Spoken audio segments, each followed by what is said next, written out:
And a big congrats on The Gateway, Mr. Michele. It's a moody, atmospheric drama masquerading as an action thriller, and I enjoyed it.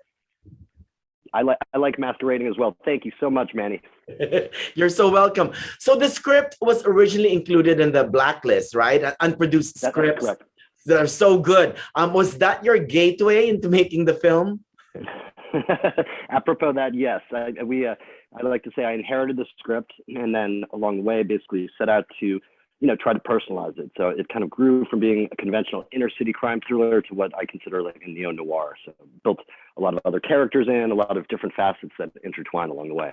Exactly. Now describe the film to our viewers.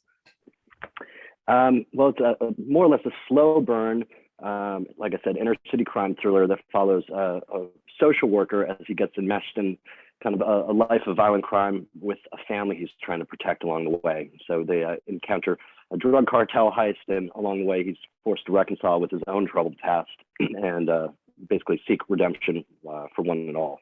Exactly. Let's talk about your production. First, I want to know about your production design choices. What made you choose that greenish look, greenish hue? Well, I worked real closely with a guy named Michael Fitzpatrick, who was the production designer, and a cinematographer named Brian Newman, who I've worked with for many, many years. And we thought it was important to differentiate different attributes of different characters with different color schemes. So you almost have a sense of what is menacing or what is more positive and, potentially hopeful, I guess, depending upon the arc of the character as you go through it. I love your camera work here too. Explain your choices in using different lenses, like your main character, Parker's narrowing choices. Almost. Yeah, no, these are all great questions, I got to say. So, it's always really important to differentiate camera movements and camera like stylistic elements based upon the type of story. So in this instance, we wanted something very visceral, in your face, and ultimately, we embraced a lot of handheld stuff, really just to keep it kind of closer to the characters and the ambiance and environment they're going through. And then we used certain lenses that kind of were, for lack of a better term, more godlike or omniscient, just to open up the story and just kind of give you a different vantage point of what you're watching. I also love that you opened with a quote from Charles Dickens from his lesser-known work, Dombey and Son. Tell us about that. Well, Dickens is kind of the classic hero, I guess, for all forgotten children and orphans and, that whole industrial era, way of thinking where children were working in factories and all that. So it just felt like it had a unique tonality, I guess, in terms of initiating into, the story, which is ultimately a fable, even though it's rooted in fact and truth of the real world we live in these days. And you know what? Shea Whigham is good here. What made you zero in on him? I think Shea is the ultimate insider actor's actor. I think he's one of the great, I don't want to say unsung, but one of the great talents out there these days. And, he just has the ability to slip in and really inhabit a role. And you literally see him become the character in front of you. And I think with that, he brings such a carnal intensity that, other actors vibe off of. And, certainly for myself, it allows you to explore a greater level of truth, which is really what you set out to aim to achieve in trying to bring people from two-dimensional script to three-dimensional real life. Exactly. Now, what I love best about the movie, though, is it's brilliant.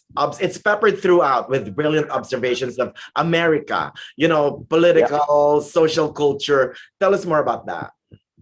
Well, to be totally frank, I was just really getting fed up during the late phase of the Trump administration, and I think, like we say in the movie, America's at a crossroads. I wrote for Frank Grillo that it's got an identity crisis. And, I think there's a certain degree of a moment of reconciliation that's happening, that we're trying to catch up with our history, reassimilate, and to be honest, I just really wanted to get my cheap shots in, so at least it's out there in the public discourse, because we can't be afraid to talk about these issues, whether it's race, border politics, domestic violence, the inequities, because ultimately, if we can have an open dialogue about all this, it's what's going to make this country a better country and us better human beings along the way. Exactly. Now, like I said earlier, it's a drama masquerading as an action thriller. You agree with me on that? Yeah, 100%. I just love the term masquerading, I got to say. Oh, well, yeah, but in order for us to enjoy the thrills, we must believe in the characters, and we do. Absolutely right. You know, and I think the beauty of any sort of genre piece is it gives you a structure and a building block you adhere to. So I always call it a thinly veiled inner city crime thriller, but masquerading is the same term. You know, that you're ultimately using that as a departure point to jump off and you know, talk about ideas and people and real life stuff. Yeah, it's an inner city set in St. Louis. hence my art. I like the art. It's becoming a bit of a halo, Manny. Right. A big congrats on the gateway again, Mr. Michele. It's an affecting neo-noir drama thriller, and I enjoyed it. Thank you so much, Manny. Really a pleasure speaking with you. God bless and take care.